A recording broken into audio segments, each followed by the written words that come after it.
ഗൈസേ ആദർശാണ്. അപ്പോൾ ഇന്ന് നമ്മൾ പോകുന്നത് നേപ്പാളിലെ കാഠ്മണ്ഡുവിൽ ലളിത്പൂരിലുള്ള ഒരു പത്തൻ ദർബാർ സ്ക്വയർ എന്ന് പറയുന്ന ഒരു ചരിത്ര പ്രാധാന്യമുള്ള ഒരു സ്ഥലത്തേക്കാണ്.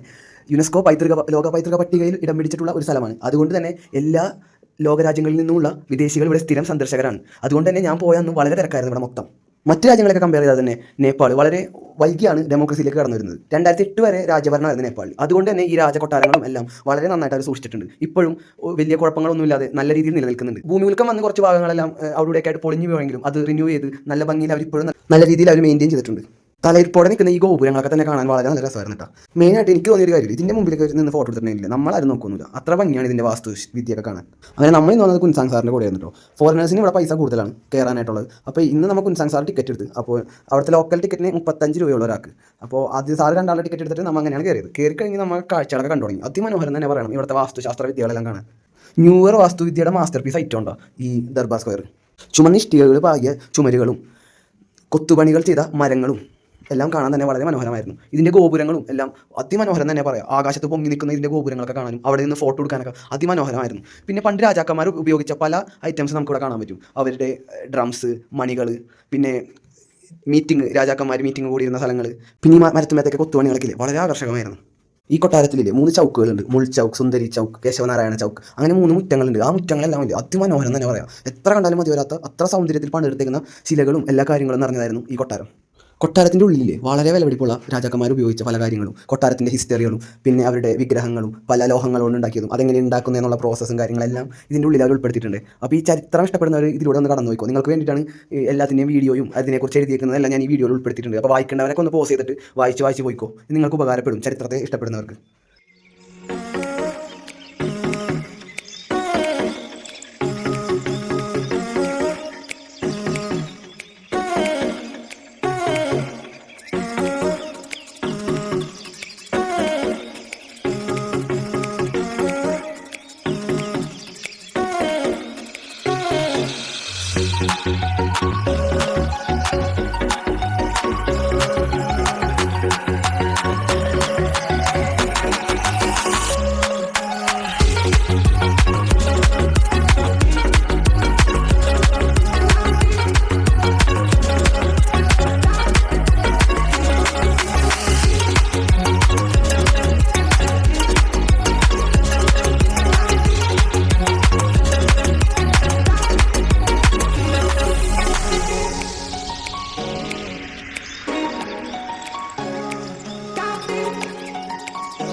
പത്തൻ ദർബാർ സ്ക്വയറിൻ്റെ പുരാതനമായ കാലങ്ങളിലുള്ള ഫോട്ടോസാണ് ഇത്.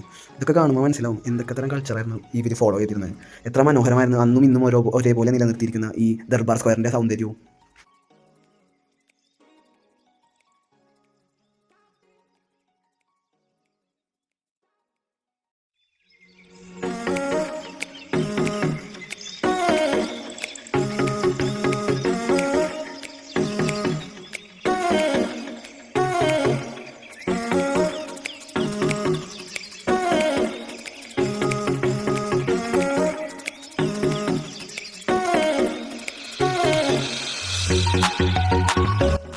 ഇതാണ് സുന്ദരി ചൗക്ക്. രാജകീയമായ ശുചിമുറിയാണ്. എന്ത് ഭംഗിയാണ് ഇത് കാണാൻ നോക്കി. അവർ പല ആചാരപരമായ സ്നാനങ്ങൾക്കും എല്ലാം ഉപയോഗിച്ചിരുന്നതും എല്ലാമാണിത്. കുളിക്കുവാനും മറ്റു എല്ലാ ആവശ്യങ്ങൾക്കും എന്ത് ഭംഗിയാണെന്നറിയോ ഇത് കാണാനായിട്ട്. ഇത് കണ്ടാൽ ആർക്കും ഒന്ന് കുളിക്കാൻ തോന്നും.